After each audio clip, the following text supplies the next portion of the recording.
नमस्कार दोस्तों, धर्म रहस्य आयुर्वेद चैनल में आपका एक बार फिर से स्वागत है। आज बात करेंगे सिर दर्द नाम के एक रोग के बारे में, और यह सिर दर्द माइग्रेन से किस प्रकार भिन्न है इसके बारे में सबसे पहले जान लेते हैं। देखिए, सिर दर्द और माइग्रेन दोनों थोड़ी थोड़ी अलग स्थितियों को दर्शाता है। सिर दर्द हल्की संवेदनशीलता है, जैसे कि इसमें जी का मिचलाना, उल्टी जैसी शुरुआत होना, लंबे समय तक इस तरह का बना रहना।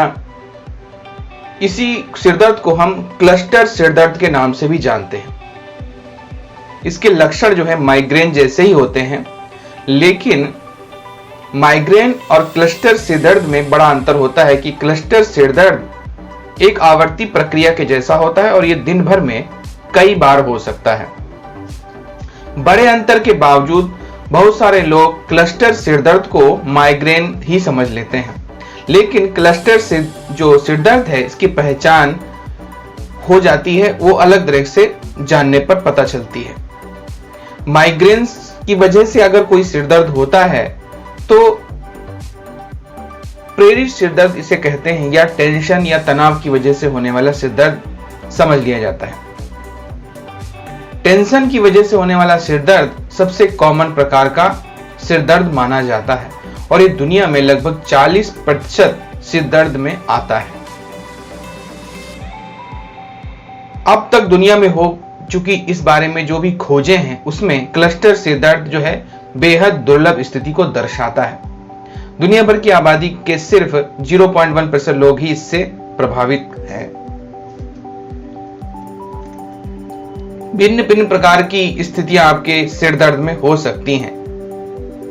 सिर दर्द की अगर विभिन्न प्रकारों की बात की जाए तो प्राथमिक सिर दर्द एक ऐसी बीमारी है जो आज में रक्तवाहिनी, मांसपेशी, सिर और गर्दन की नसें इसमें शामिल होती हैं, जहां पर दर्द के विभिन्न परिणाम आते हैं।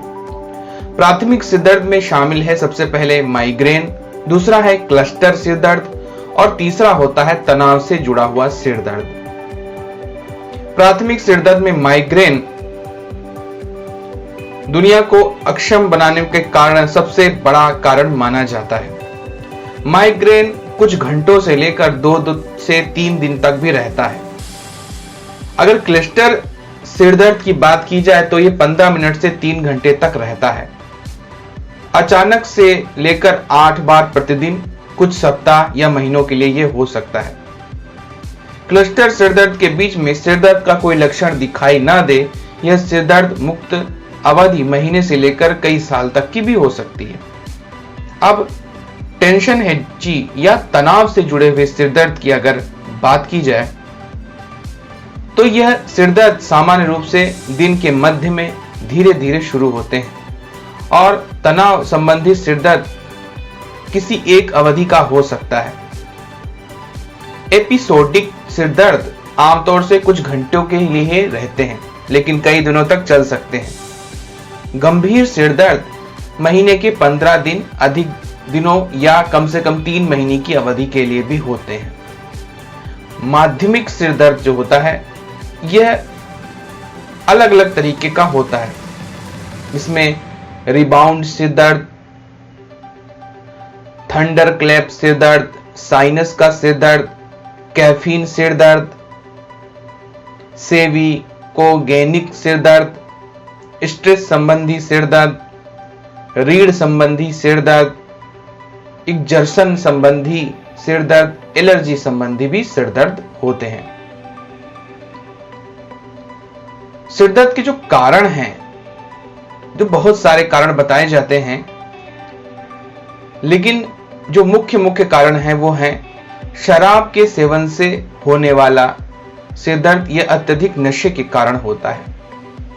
ब्रेन ट्यूमर की वजह से भी माध्यमिक सिर दर्द हो जाता है। खून के थक्के की वजह से भी होता है।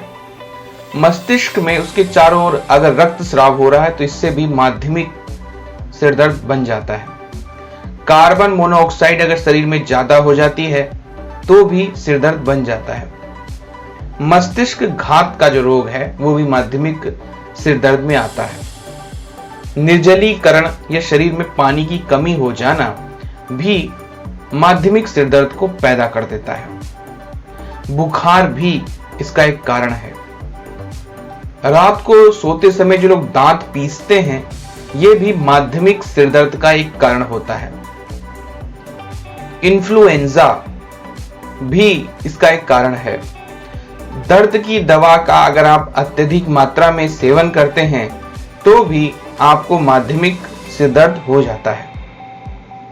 अगर आपको घबराहट रहती है और बार बार घबराहट आती है तो भी आपको माध्यमिक सिर दर्द बन जाएगा। अगर आपको दौरे पड़ते हैं या दौरे आते हैं तो भी आपको माध्यमिक सिर दर्द हो जाता है।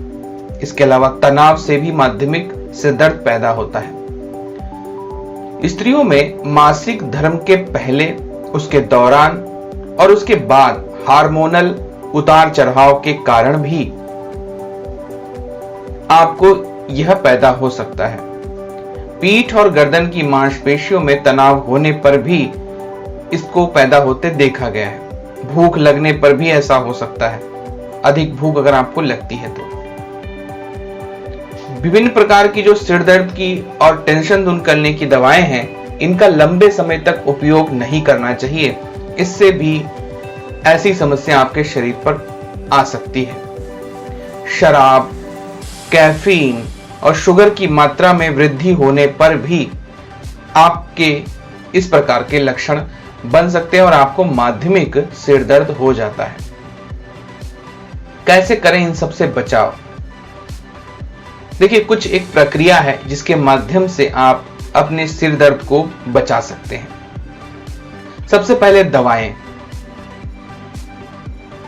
अधिक मात्रा में या दर्द से छुटकारा लेने वाली दवाओं को बिल्कुल भी नहीं लेना चाहिए।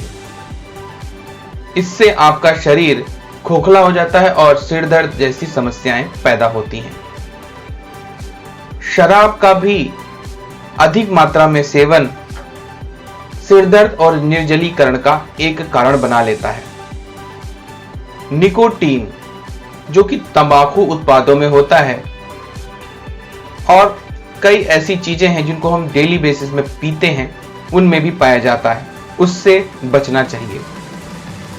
अपने खाने पीने की चीजों पर अगर गौर करेंगे तो व्यवस्थित तरीके से अगर भोजन करते हैं तो यह नहीं होगा। नियमित रूप से खाना खाना होता है और समय अनुसार भी भोजन करना होता है। कैफीन का कम से कम सेवन करना चाहिए, क्योंकि यह अधिक मात्रा में लेने पर माइग्रेन को बढ़ा सकता है। लेकिन अचानक खाना पीना बंद कर देना भी इसका कारण पैदा कर देता है। अगर कैफीन लेते हैं तो कैफीन के सेवन को कम से कम करते हुए खत्म करना चाहिए। नियमित और पर्याप्त नींद लेना आपके लिए अत्यंत आवश्यक है। अगर आपके सोने का कोई नियम नहीं है या आप थक जाते हैं तो इससे माइग्रेन बढ़ने की संभावनाएं बहुत ज्यादा हो जाती हैं। इसलिए अपनी नींद का जो भी समय है उसको निर्धारित करें और पर्याप्त मात्रा में नींद लें। अपने तनाव को आपको अवश्य ही कम कर लेना चाहिए। इसके लिए आप व्यायाम कीजिए, चिंतन कीजिए, प्रार्थना कीजिए, पूजा पाठ कीजिए और जीवन में जिन भी चीजों से आपको खुशी मिलती है वह कार्य अवश्य करना चाहिए। खुद को परेशान करने वाली सभी चीजों से दूर रहना चाहिए और उन चीजों में बदलाव लाते रहना चाहिए। इसके लिए आप एक योजना बना सकते हैं ताकि आपका तनाव निश्चित रूप से कम हो। अपने शरीर के अंदर ऊर्जा पर्याप्त मात्रा में बनाए रखें। नियमित रूप से भोजन करें और नियमित रूप से शरीर में पानी की कमी भी ना होने दें। अब बात करते हैं कि आखिर सिर दर्द का परीक्षण कैसे करते हैं। अगर आप रक्त का परीक्षण करते हैं तो यह सामान्य होता है। इसमें यह लक्षण इसके पता नहीं चलते हैं। खोपड़ी या गर्दन मांसपेशियों में होने वाले दर्द को छोड़कर मामूली सिरदर्द में किया जाने वाला शारीरिक परीक्षण आमतौर पर सामान्य ही रहता है। यदि आपका सिरदर्द गंभीर है और आपका डॉक्टर आपके लक्षणों और चिकित्सा का मूल्यांकन करके यह कहता है कि इसकी शारीरिक जांच आवश्यक है, तो फिर यह कराना आवश्यक हो जाता है।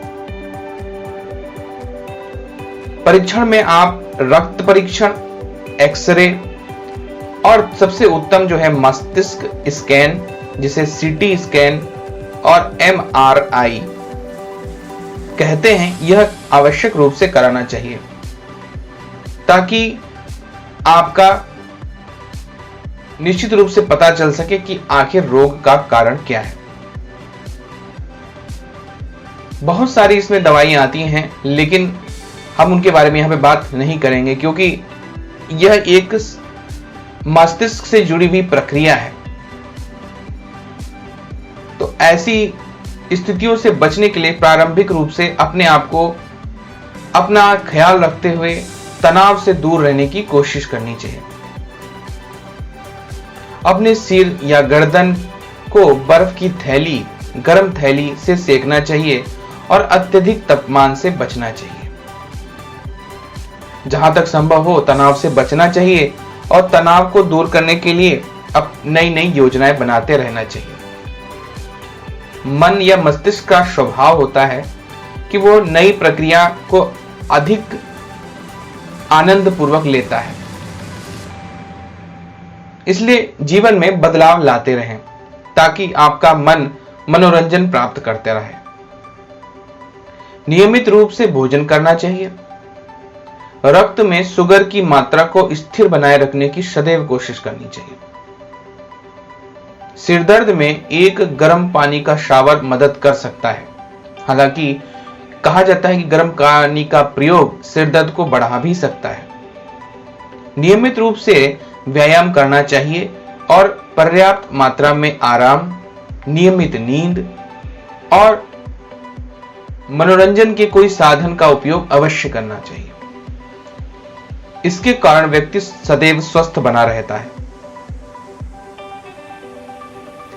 वैकल्पिक दृष्टिकोण से बहुत सारे सिरदर्द के वैकल्पिक उपचार मौजूद हैं, जिसमें एक्यूपंक्चर विधि है। यह एक वैकल्पिक चिकित्सा है जो सिर दर्द को दूर करने में मदद करती है। संज्ञानात्मक व्यवहार चिकित्सा भी इसमें काम आती है। हर्बल और पौष्टिक स्वास्थ्य उत्पाद इसे दूर करने में सहायक हैं। इसके अलावा सम्मोहन की विधि भी इसमें अच्छा कार्य करती है। ध्यान, चिंतन या मेडिटेशन करने से भी सिर दर्द में और इस तरह के रोगों में अवश्य ही फायदा होता है। पूजा पाठ करने से और मंत्रों का जाप करने से भी सिर दर्द जैसी समस्याओं का हल मिलता है। लेकिन आप अपने ध्यान को शून्य बनाने की कोशिश करें। दिन भर की जो भी बातें दिमाग में चल रही हैं, उन्हें अपने मस्तिष्क में हावी ना होने दें। अगले वीडियो में इसके बारे में और अधिक जानेंगे। तो अगर आज का वीडियो आपको पसंद आया है तो लाइक करें, शेयर करें, सब्सक्राइब करें चैनल को अगर चैनल पर नए हैं तो। आपका दिन मंगलमय हो। धन्यवाद।